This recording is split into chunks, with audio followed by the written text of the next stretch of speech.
அல்லேலூயா அல்லேலூயா அல்லேலூயா அல்லேலூயா.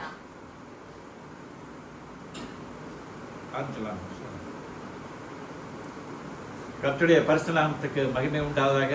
பேச வாய்ப்பளித்த பாஸ்டர் ஐயா அவர்களுக்கு நான் மனமார்ந்த நன்றியை தெரிவித்துக் கொள்கிறேன். வந்த ஒவ்வொருவரையும் இயேசுவின் நாமத்தில் வாழ்த்தி வரவேற்கிறேன். இன்றைய தினத்தில் சின்ன செய்தி தான். 145 சங்கீதம் எல்லாம் எடுத்து வச்சுக்காங்க. 145 சங்கீதம், அதுல முதல் 3 வசனங்களை சத்தமாக வாசிங்க. முதல் 3 வசனங்கள் 145 சங்கீதம் முதல் 3 வசனங்கள். ராஜாவாகிய என் தேவனே, உம்மை உயர்த்தி உம்முடைய நாமத்தை எப்பொழுதும் என்றென்றைக்கும் ஸ்தோத்தரிப்பேன். நாடோறும் உம்மை ஸ்தோத்தரித்து எப்பொழுதும் என்றென்றைக்கும் உம்முடைய நாமத்தை துதிப்பேன். கர்த்தர் பெரியவரும் மிகவும் புகழப்படத்தக்கவருமாய் இருக்கிறார். அவருடைய மகத்துவம் ஆராய்ந்து முடியாது. வார்த்தைக்காக தலை சாத்தி ஜெபிப்போம். தேவனுடைய வார்த்தைக்கு சகல துதி கன மகிமை என்றென்றைக்கு உண்டாவதாக. பரமண்டலத்தில் இருக்கிற எங்கள் பரலோக பிதாவாகிய தேவனே, எங்கள் ஆண்டவராக இயேசு கிறிஸ்துவே, பரிசுத்த ஆவியானவரே, இந்த அருமையான தருணத்திற்காக கோடான கோடி ஸ்தோத்திர ராஜா. ஏசப்பா, இன்றைய தினத்தில் ஆண்டவரே சங்கீதம் 145 சங்கீதத்திலிருந்து சில வசனங்களை தியானிக்க இருக்கிற ராஜா. ஏசப்பா, என்னை மறைத்து பரிசுத்த ஆவியானவரே என்னோடு பேசும்படியாய் கேட்டுக்கொள்கிற தப்புனே. பேசப்படுகிற வசனங்கள், கேட்கப்படுகிற வார்த்தைகள் அனைத்தும் கர்த்தாவே உம்முடைய நாமத்திற்கு மகிமை சேர்க்கிற ராஜா. வந்த ஒவ்வொருவரையும் ஆசீர்வதியும் அபிஷேகம் ராஜா.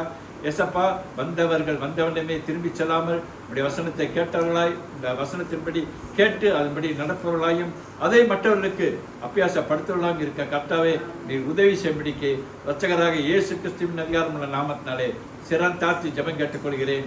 ஜீவன் உள்ள எங்கள் பரலோக பிதாவே, ஆமென். அல்லேலூயா. கர்த்தர் நல்லவர், கர்த்தர் நல்லவர். இந்த சங்கீதத்துல சிறப்பு என்னன்னா, இது தாவீதின் கடைசி சங்கீதமாக இருக்கிறது. இந்த 40 சங்கீதம் தாவீதுடைய கடைசி சங்கீதம். இதுல முக்கியமான சிறப்பு எழுத்துனாக்கா, எபிரேய வார்த்தையில ஹீப்ருல 22 எழுத்துக்கள் இருக்கு. இதுல 21 எழுத்துக்கள் முதல் எழுத்திலிருந்து இது தொடங்குது. ஒரு எழுத்தை மட்டும் நீக்கியிருக்காங்க. காரணம், நூன் என்ற வார்த்தை அது நெகட்டிவாக இருப்பதால் அதை எடுத்துட்டு 21 வார்த்தை. இது தமிழ் பைபிளை பார்த்தா தெரியாது, ஆங்கில பைபிளை ஒப்பிட்டு பார்த்தா அது சரியாக விளங்கும். இதுதான் இந்த பைபிளுடைய சிறப்பாக இருக்கிறது. இச்சங்கீதத்தை அறிஞர்கள் 4ஆக பிரித்து தியானிக்கிறார்கள். நாமும் அவ்வண்ணமாக தியானிக்காம இருக்கிறோம்.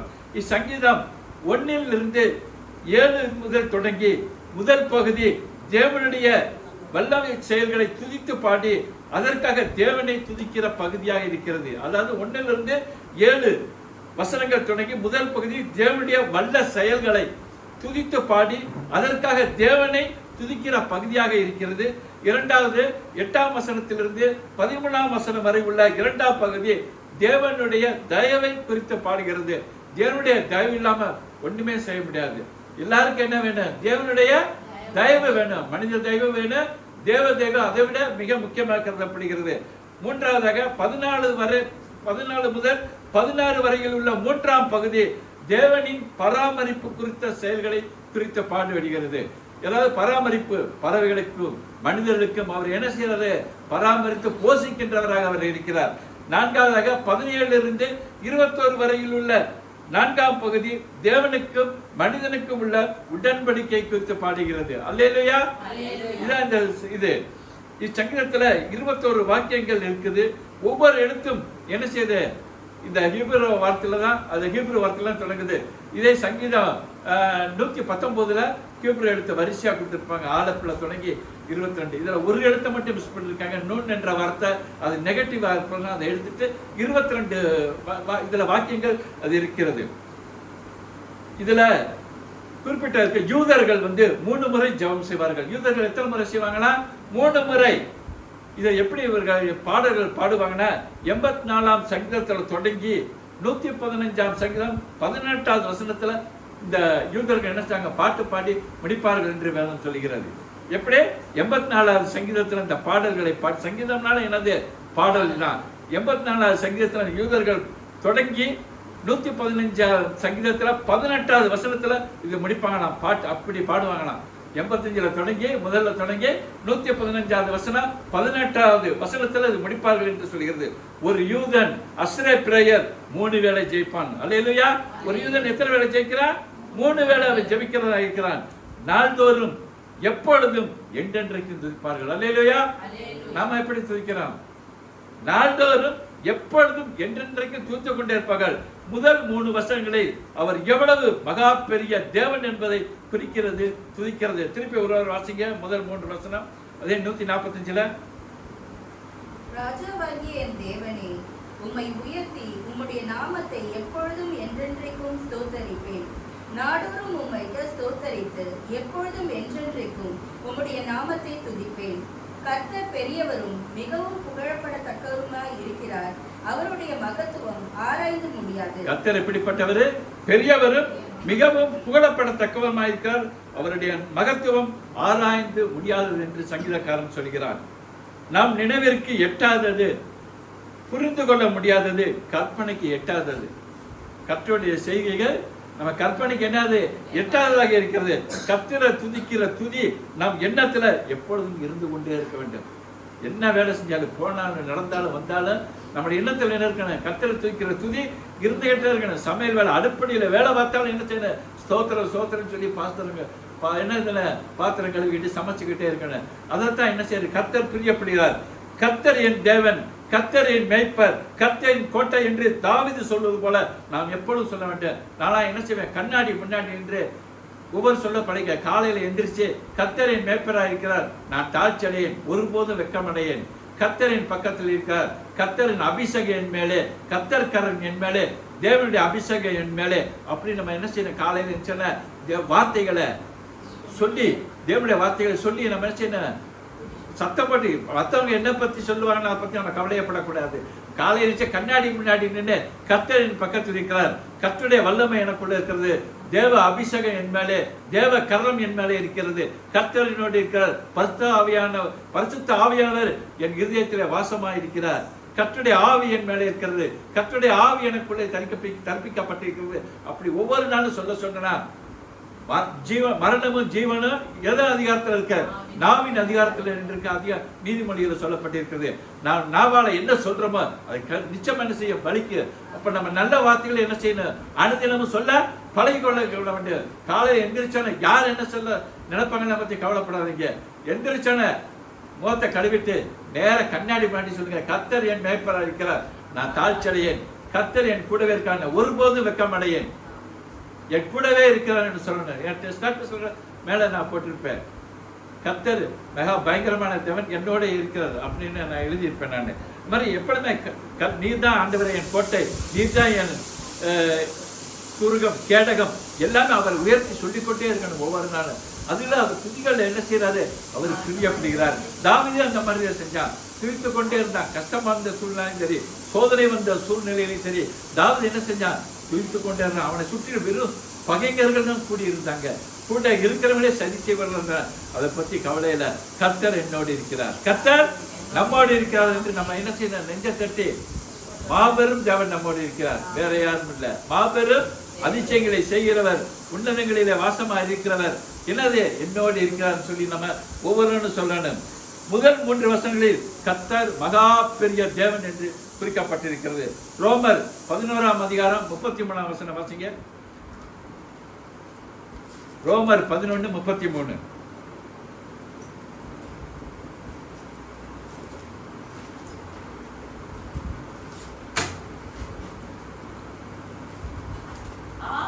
தேவனுடைய ஐஸ்வர்யம், ஞானம், அறிவு என்பவைகளின் ஆழம் எவ்வளவாய் இருக்கிறது.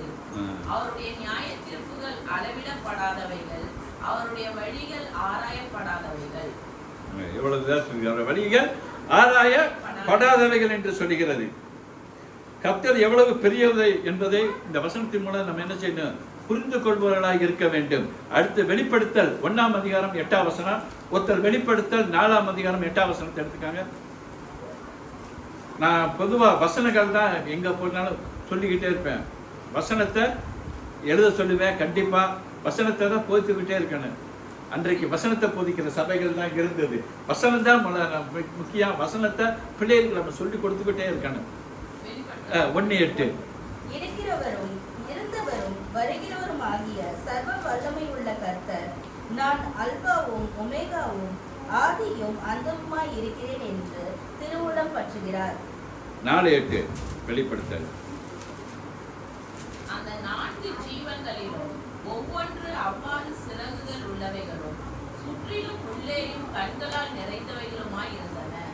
அவைகள் இருந்தவரும் இருக்கிறவரும் வருகிறவரும் ஆகிய சர்வ வல்லமையுள்ள தேவனாகிய கர்த்தர் பரிசுத்தர் பரிசுத்தர் பரிசுத்தர் என்று இரவும் பகலும் ஓய்வில்லாமல் சொல்லிக் கொண்டிருந்தன. இரவும் பகலும் ஓய்வில்லாமல் பரிசுத்தர் பரிசுத்தர் என்று சொல்லிக் கொண்டே இருக்கிறன. அப்ப என்ன செய்யணும்? கர்த்தரை எழுது துதித்து கொண்டே இருக்கணும். அது மட்டும் இல்ல, கர்த்தரை துதிக்கிறது ஞாயிற்றுக்கிழமை மட்டும் கிடையாது.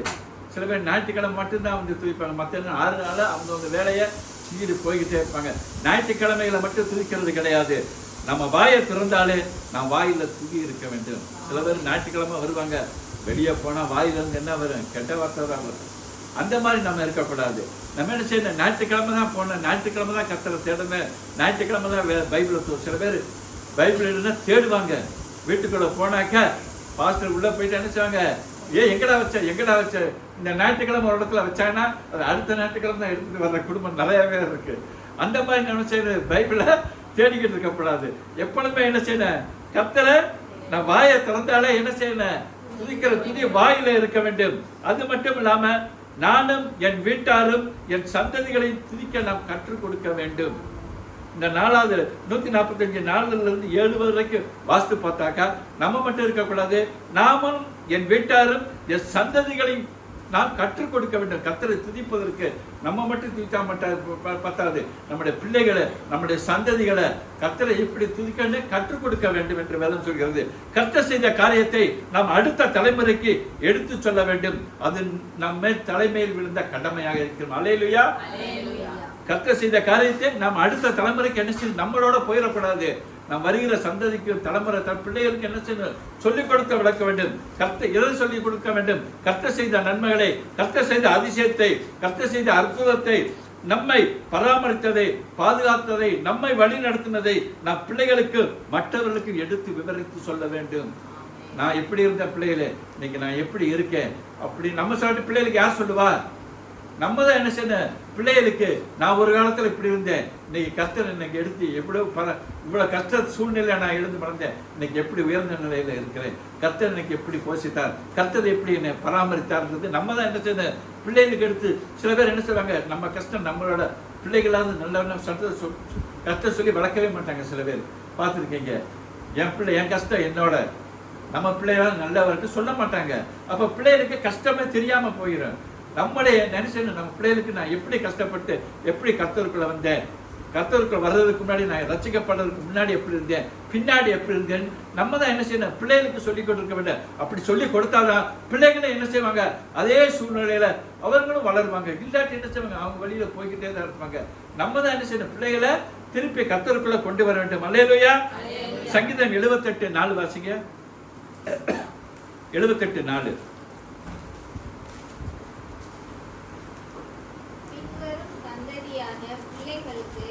நாங்கள் அவைகளை மறைக்காமல் கர்த்தரின் துதிகளையும் அவருடைய பலத்தையும் அவர் செய்த அவருடைய அதிசயங்களையும் விவரிப்போம். பின்வரும் சந்ததியான பிள்ளைகளுக்கு நாங்கள் அவைகளை மறைக்காமல் கர்த்தரின் துதிகளையும் அவருடைய பலத்தையும் அவர் செய்த அவருடைய அதிசயங்களையும் விவரிப்போம் என்று சங்கீதக்காரன் சொல்கிறான். அப்ப வேத நம்ம என்ன செய்யணும்? பிள்ளைகளுக்கு நம்ம சந்ததிகளுக்கு கர்த்தர் செய்த நன்மைகள் செய்கைகளை நம்ம என்ன செய்யணும்? பிள்ளைகளுக்கு நம்ம எடுத்து சொல்லணும். நம்ம பட்ட கஷ்டங்களை பிள்ளைகளுக்கு விவரித்து சொல்வதில் தயக்கம் காட்டவே கூடாது. நம்ம என்ன பிள்ளைங்க நம்மளை பற்றி என்ன நினைப்பாங்களோ அதெல்லாம் சொல்லக்கூடாது. நம்ம எப்படி கஷ்டப்பட்டோம், சிறுவதிலிருந்து எப்படி வளர்ந்தோன்றது பிள்ளைகளுக்கு நம்ம என்ன எடுத்து சொல்லி வளர்க்க வேண்டும். அப்பொழுதுதான் உங்கள் பிள்ளைகள் என்ன செய்வாங்க? கர்த்தருக்குள்ள அவங்க என்ன செய்வாங்க? வருவாங்க, கர்த்தரை துதிக்க முன் வருவார்கள். அல்லேலூயா. உங்களை கர்த்தர் எப்படி கொண்டு வந்தார் என்பதை உங்களுக்கு பிள்ளைகளுக்கு சொல்லிக் கொடுத்து வளர்க்க வேண்டும். இதுவரைக்கும் எப்படி இருந்தீங்களோ தெரியாது. நம்ம என்ன சொன்ன பிள்ளைகளுக்கு கர்த்தர் எப்படிப்பட்டவர் என்பதை, எப்படி நம்ம வாழ்க்கையில கொண்டு வந்து இடைப்பட்டு எப்படி நம்மளை படிப்படியாக முன்னேற்றி கொண்டு வந்தார் என்பதை நம்ம சொல்லிக் கொண்டு வளர்க்கணும். இதுவரை நடத்தின கர்த்தர் உங்களை தொடர்ந்து வழி நடத்த முடியும். ஆமே. இதுவரைக்கும் நடத்தி வந்துட்டார் நம்மளை. 2025 முடிஞ்சு 26 வருஷத்துக்குள்ள நம்ம பிரவேசித்து இருக்கிறோம். இன்னி நடத்த மாட்டாரா? இன்னைக்கு எத்தனையோ பேர் 2025 பார்த்தவங்க 26 பார்க்கணுங்க. 2026 ஜனவரி மாசத்தை கடந்தவங்க பிப்ரவரியை கடக்கல எத்தனையோ பேர். ஆனா இதுவரைக்கும் நம்மளை என்ன செய்யாது, அற்புதமா சுகபலத்தோடு நம்மையும் நம் பிள்ளைகளையும் குடும்பத்தையும் அருமையாக என்ன செஞ்சாரு, கொண்டு வந்திருக்கிறார். இனியும் வழி நடத்த முடியும். உபாகமம் 6ஆம் அதிகாரம் 4, 5, 6, 7 வேகமா வாசிங்க. முக்கியமானது, இதை குறிச்சுக்காங்க. உபாகமம் ரொம்ப முக்கியமான வசனம். 6ஆம் அதிகாரம் 4, 5, 6, 7. இஸ்ரவேலே கேள், நம்முடைய தேவனாகிய கர்த்தர் ஒருவரே கர்த்தர்.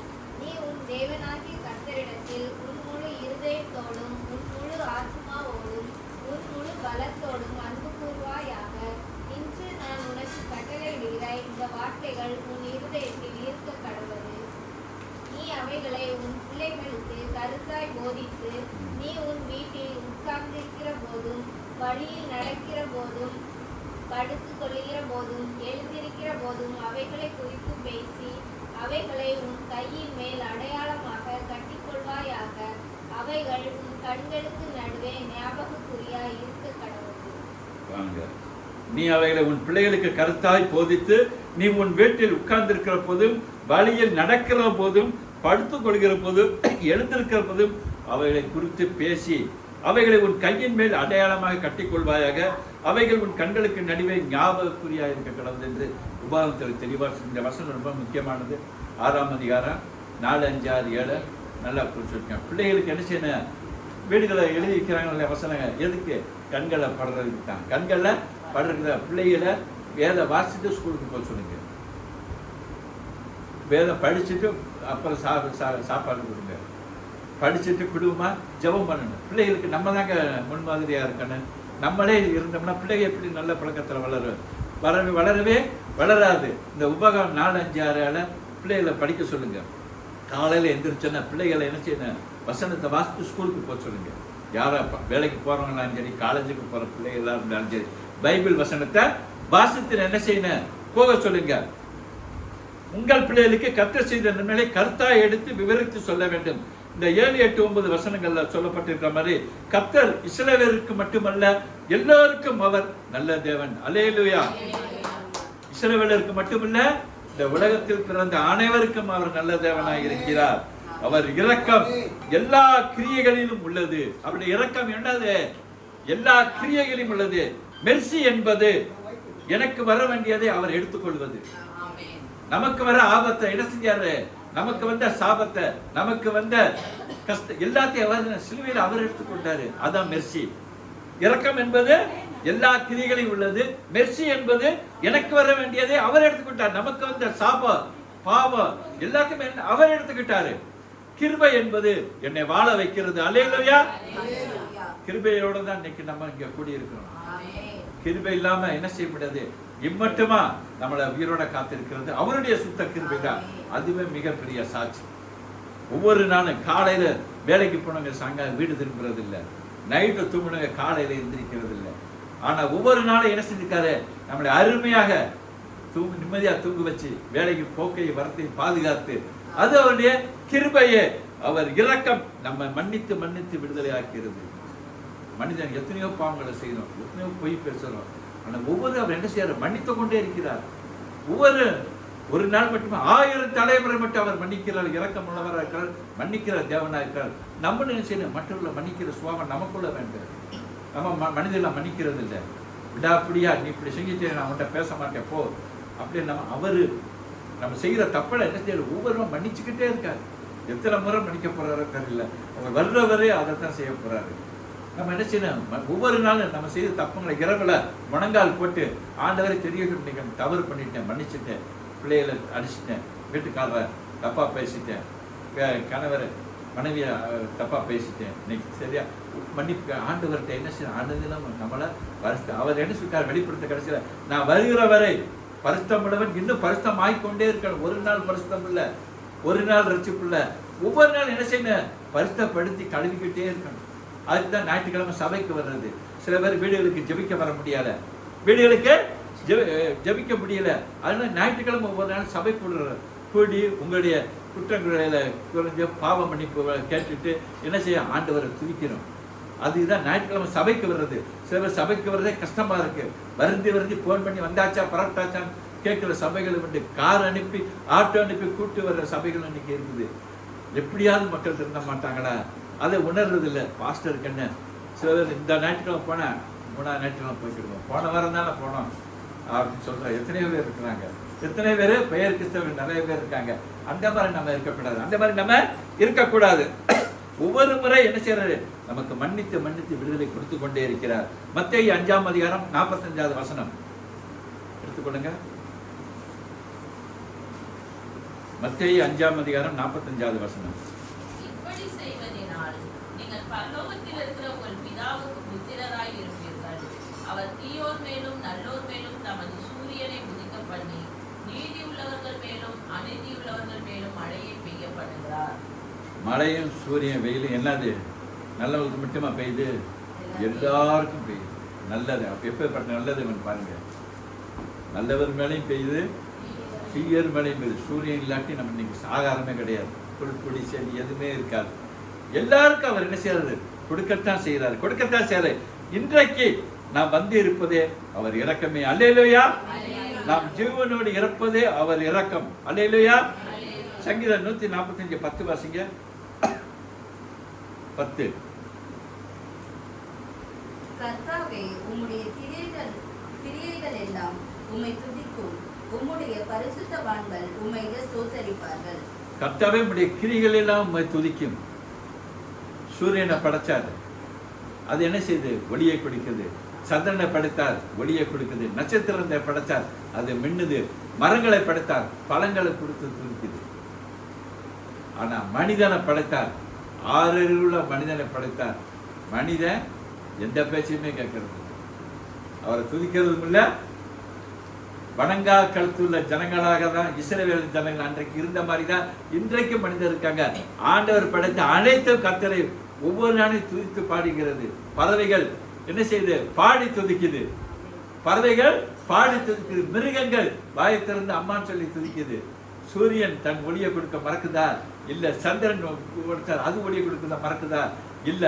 ஒவ்வொரு மரங்களும் பழங்களை கனிகளை காய்களையும் வந்து கர்த்தரை துதிக்குது. ஆனா மனிதன் மட்டும்தான் 6 படத்துல தேவ சாயலாய் படைத்த மனிதன் தான் கர்த்தரை துதிக்க மாட்டேன்றான். அவர் சொல்படிக்க மற்ற எல்லாமே கீழ்ப்படியுது. ஆனா மனிதன் தான் இன்னும் வணங்கா கழுத்துல மனிதெல்லாம் இருக்க பாருங்க. அப்ப எப்படி இருக்கணும் நம்ம? அவர் படைத்த கிரியையெல்லாம் துதிக்குது. ஆனா மனுஷன் மட்டும் அவர் தேவனுடைய சாயலா படைச்ச, ஆனா அந்த தேவனை துதிக்கிறதுக்கு மனிதன் என்ன செய்யலாம்? கஷ்டப்பட்டு கொண்டு துதிக்க மறுக்கிறான். எதையோ துதிக்கிறான். விக்கிரங்களுக்கு என்னென்னமோ நடக்குது. ஆனா மனிதன் இவ்வளவு அழகா நேர்த்தியா ஒவ்வொன்று நம்மளை பராமரித்து போஷித்து வருகிறார். மிருகங்களையும் போஷிக்கிறாரு. நம்மளை எந்த பறவையாவது ஒரு நாள் பட்டினியா கிடக்குறாங்க, மிருகங்களாவது பறவைகளாவது அதுக்கு அனுதினம் என்ன செய்யுது? ஆகாரம் கிடைக்குது. யாராவது இந்த பறவையாவது பட்டினியா கிடக்குதா? எந்த மிருகமாவது அதுக்கு என்ன? ஆண்டவர் போஷிக்கிறாரு. மனிதனையும் அவர் என்ன செய்யறாரு? போஷிக்கிறார். அவர் ராஜ்யத்துக்கு முடிவே இல்லை. அவர் ஆளுகை தலைமுறை தலைமுறையாக உள்ளது. அல்லேலூயா. சங்கீதம் 19:1 வாசிங்க. சங்கீதம் 19:1. வானங்கள் தேவனுடைய மகிமையை வெளிப்படுத்துகிறது. ஆகாய விரிவு அவருடைய கரங்களின் கிரியையை அறிவிக்கிறது. வானங்கள் தேவனுடைய மகிமையை வெளிப்படுது. வானத்தை பார்த்தாலே போதும், பார்த்துட்டே இருக்கலாம். எவ்வளவு அருமையா அது மகிமை. மேகங்கள் பார்த்தா நம்ம நினைக்கிற மேகத்தை பார்த்தா நம்ம என்ன உருவம் நினைக்கிறோம்? உருவம் தெரியும். என்ன உருவத்தை நினைக்கிறோமோ என்ன செய்ய மாறிக்கிட்டே இருக்கும். மாறிக்கிட்டே ஏதாவது நினைச்சு பாருங்க. சிங்கம் உருவம் வேணும்னு நினைச்சு பாருங்க. இது இயேசுநாதர் உருவம் நினைச்சா இயேசுநாதர் மாதிரியே காட்சியளிக்க அவருடைய மகிமையை வெளிப்படுத்திக் கொண்டே இருக்கிறது. வெளிப்படுத்தல் 11:15 வாசிங்க. வெளிப்படுத்தல் 11:15 வெளிப்படுத்தல். 7ஆம் தூதன் எக்காளம் ஊதினான். அப்பொழுது உலகத்தின் ராஜ்யங்கள் நம்முடைய கர்த்தருக்கும் அவருடைய கிறிஸ்துவுக்கும் உரிய ராஜ்யங்களாயின. அவர் சதா காலங்களிலும் ராஜ்யபாரம் பண்ணுவார் என்னும் கம்பீர சத்தங்கள் வானத்தில் உண்டாயின. சதா காலங்களும் அவருடைய ராஜ்யத்துக்கு முடிவே கிடையாதுங்க. சதா காலங்களில் ராஜ்யம் கெம்பீரித்து மாடுன்னு சொல்லுது. சங்கீதம் 145 14 20 வரைக்கும் உள்ள வசனங்கள் அவ்வளவு பெரிய தேவன் நம் பக்கத்தில் இருந்து நம்மை பராமரித்து போஷித்து வருகிறார் என்று தெளிவாக சொல்கிறது. அல்லேலூயா. 14 20 வசனங்களை வாசித்தா அவர் பறவைகளையும் போஷிக்கிறார், மிருகங்களையும் போஷிக்கிறார், நம்மளையும் என்ன செய்கிறார்? போஷித்து பராமரிக்கிறார் என்று வேறு சொல்கிறது. ஏற்ற வேளைகளில் நமக்கு ஆகாரத்தை கொடுக்கிறார். எல்லாவற்றையும் சிருஷ்டித்தவர் நமக்காக, மனிதர்களுக்காக தமது குமாரை அனுப்பினார், மிருக ஜீவன்களுக்காக அல்ல. அவர் குமாரனை யாருக்காக அனுப்பினார்? மனக்காக, மனிதர்களுக்காக. மிருக ஜீவன்களுக்காக அவர் அனுப்பவே இல்லை. யாருக்காக அனுப்பினாரு? நமக்காக. ஆனா எல்லாம் துதிக்குது. நம்ம தான் என்ன செய்யறோம்? மனிதர்கள் அவரை துதிக்க மறந்து விடுகிறோம். எந்த மிருகங்கள், பிராணிகள் ஒரு எதுவுமே பட்னியா கிடையாது. ஆண்டவர் எல்லாவற்றையும் போஷிக்கிறார். கர்த்தர் நம்மை விட்டு ரொம்ப தூரம் போகிறவர் அல்ல, நம்ம தான் அவரை விட்டு பின்வாங்கி போயிடணும். அவர் நம் கூடைய பக்கத்திலேயே இருக்கிறார். நம்ம தான் என்ன செய்யறோம்? அவரை விட்டு ரொம்ப தூரம் போயிடணும். நம்ம தான் எப்பொழுதுமே கர்த்தர் நம்மளோட தான் இருக்கிறாங்க. நம்ம தான் அவரை விட்டு என்ன செஞ்சிடறோம்? ரொம்ப தூரம் வழி விலகி போகிறோம். நமது பக்கமா இருக்கிறார். அது மட்டும் ஒருபோது மறந்துடாதீங்க. சங்கீதம் 145 19 21 வாசிங்க. 19 21 லாஸ்டா. பயந்தவர்களுடைய விருப்பத்தின்படி செய்து அவர்கள் கூப்பிடுதலை கேட்டு அவர்களை ரட்சிக்கிறார். என் வாய் கர்த்தரின் துதியை சொல்வதாக. மாம்ச தேகமுள்ள யாவும் அவருடைய பரிசுத்த நாமத்தை எப்பொழுதும் என்றென்றைக்கும் ஸ்தோத்திரிக்க கடவுள். அவர் தமக்கு பயந்தவருடைய விருப்பத்தின்படி செய்து அவர்கள் கூப்பிடுதலை கேட்டு அவர்கள் ரட்சிக்கிறார். யாரு? எல்லாரும் கூப்பிடுதலையுமா? அவருக்கு பயந்தவர்களை கூப்பிட்டு, பயந்தவர்கள் என்ன கூப்பிடுறாரா உடனே கூப்பிட்டு ரட்சிக்கிற தேவனா இருக்கிறார். கர்த்தர் இருக்கிறார். பயப்படுற பயம் நமக்கு வேண்டும், நம் பிள்ளைகளுக்கு வேண்டும். அல்லேலூயா. கர்த்தருக்கு பயப்படுற பயம் என்னது? நமக்கு வேண்டும், நம்ம பிள்ளைகளுக்கு வேண்டும். அப்பதான் நம்ம ஜெபம் கேட்கப்படும். பயமே இல்லாம கேட்டா எதாவது கொடுப்பாரா? கர்த்தர் இருக்கிற பயம் என்ன செய்யணும்? முதல் பயம் வேணுங்க, அடுத்து ஒழுக்க வேணுங்க. போதும், அது போதும். கர்த்தருக்கு ஒரு பயம் இருந்தால் ஆலயத்துக்கு சரியான நேரத்துக்கு நம்ம வருவோம். சில பேர் பாதியில் வருவாங்க, பாதியில் போவாங்க. ஆராதனை முழுமை இதை பங்கு கொள்ளவே மாட்டாங்க. பார்த்துருப்பீங்க, காணிக்க போகிற நேரத்தில் வருவாங்க, சிலர் பிரசங்க நேரத்தில் வருவாங்க, சிலர் பாதியிலேயே ஓடுவாங்க, பிரசங்கம் தொடங்கணும்னா ஓடுவாங்க. அந்த மாதிரி நம்ம இருக்கவே கூடாது. அந்த மாதிரி நம்ம இருக்கவே கூடாது. யாரெல்லாம் மூச்சு விடுகிறார்களோ அவர்கள் யாவரும் கர்த்தரை துதிப்பார்கள். அல்லேலூயா. யாரெல்லாம் சுவாசம் இருக்கிற யாவும் கர்த்தரை துதிப்பவர்களாக இருப்பாங்க. ஏற்ற வேளை நமக்கு ஆகிறதுக்கு எல்லாவற்றையும் சிரித்தவர் நமக்காக என்ன செய்யறாரு? அவரு தம்முடைய குமாரனை அனுப்பினார். ஆண்டவர் எல்லாத்தையும், கர்த்தர் நம்ம விட்டு ரொம்ப தூரம் போகிறவர் இல்லை.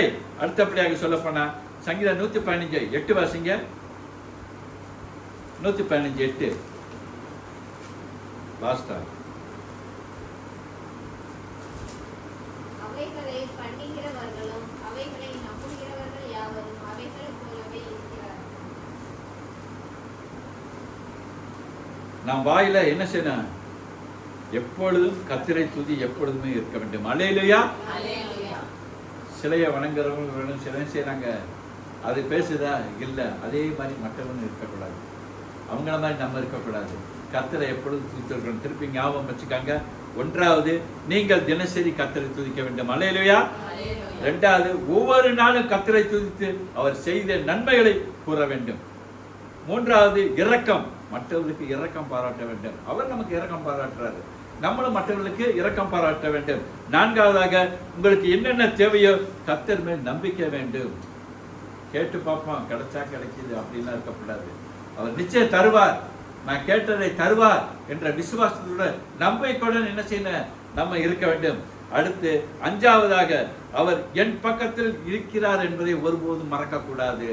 கர்த்தர் என் பக்கத்தில் இருக்கார், பயப்படவே கூடாதுங்க. சில பேருக்கு இருள கண்டா பயம், புத்தியில போனா பயம். பகலையும் ஆண்டவர் தான் படைச்சாரு, இருட்டையும் ஆண்டவர் தான் படைச்சாரு. கர்த்தர் என் பக்கத்தில், அவர் நமக்கு வெளிச்சமா இருப்பாருங்க. அல்லேலூயா.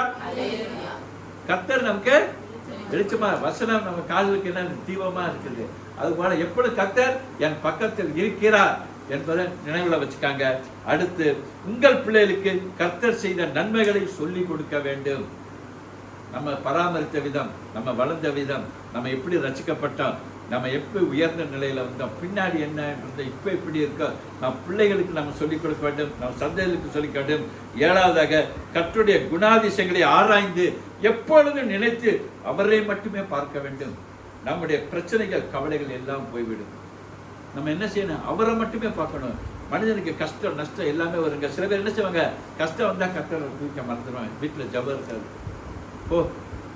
90 99 நன்மை செஞ்சிருப்பாரு, ஒண்ணு ஏதோ வந்துச்சுன்னா என்ன செய்யறான், எங்க கடவுள் நம்மளை கைவிட்டுட்டாரு அப்படின்னு சொல்லாம ஜபம் வாசிக்கிறதுல போய் ஆலயத்துக்கு போறதை நிப்பாட்டிடுறாங்க. கர்த்தர் என்ன சொல்லிட்டாரு, கணக்கு இவ்வளவு கஷ்டத்தை கொடுத்துட்டாரு அப்படின்னு. அப்படி நம்ம இருக்கவே கூடாது. கர்த்தரை உங்கள் பக்கம் கொண்டு வர குறைகள், பிரச்சனைகள், வியாதிகள், வேதனைகள் எல்லாம் மறந்து போய்விடும். அல்லேலூயா. வேதத்தை எடுத்து வாசித்துக்கிட்டே இருக்கு. அவர் தான் நம்ம பேசுவார். நம்ம விண்ணப்பம் பண்றது அவரோட பேசுறது. கர்த்தர் நம்மளோட பேச இந்த வேதத்தின் மூலம்தான். ஒரு பிரச்சனையா, கவலையா, பயமா எடுத்து வேதத்தை எடுத்து வாசிங்க. நான் நைட்ல வீட்டில எல்லாம் ஃபேமிலியெல்லாம் பெங்களூர்ல தான் இருக்காங்க. நான் இரவுல தனியாக தான் இருக்கிறேன். தூக்க வரலையா எடுத்து உடனே வேதத்தை எடுத்து வாசிக்க தன்னால தூக்கம் வந்துடும். எதுவுமே என்ன பிரச்சனையா, கஷ்டமா, துயரமா வேதத்தை எடுத்து வாசிக்க ஆரம்பிச்சிருங்க. கர்த்தரை உங்கள் பக்கம் கொண்டு வர வேதனைகள், பிரச்சனைகள் எல்லாம் என்ன செய்யும், மாயமா மறைஞ்சிடும். துதிச்சிருங்க. ராத்திரியில தூக்கம் வரலையா 1 மணி நேரம் அவர் துதிச்சிருங்க. படிக்க தெரியலனாலும் ஸ்தோத்திரம் சொல்ல தெரியாதா, ஆண்டவரே உங்களுக்கு ஸ்தோத்திரம், ஆண்டவரே எனக்கு நன்மையான காரியங்களை செஞ்சேன், என் பிள்ளைகளுக்கு நல்ல வேலை, என்னென்ன நன்மையை சொல்ல நினைச்சு அவரை துதித்து கொண்டே இருங்க. நாம் பாடும் பாடுகள் எல்லாம் கர்த்தரை துதிப்பதாக இருக்க வேண்டும், மனிதரை துதிப்பதாக இருக்கக்கூடாது. அல்லேலூயா. நான் வாயிலிருந்து யாரை பாட்டு பாடினாலும், யாரை துதிக்கிறார்கள், கர்த்தரை மட்டுமே துதிக்கிறார்கள். அல்லேலூயா. இதுதான் இந்த 145 சங்கீதத்தில் சொல்லப்பட்ட உட்கருத்து. இதன்படி நடந்து நீங்க என்ன செய்யணும், நீங்களும் உங்கள் பிள்ளைகளும் நல்லபடியாக இருக்க மட்டும் கேட்கணும். அல்லேலூயா. கண்களை மூடி ஜெயிப்போம்.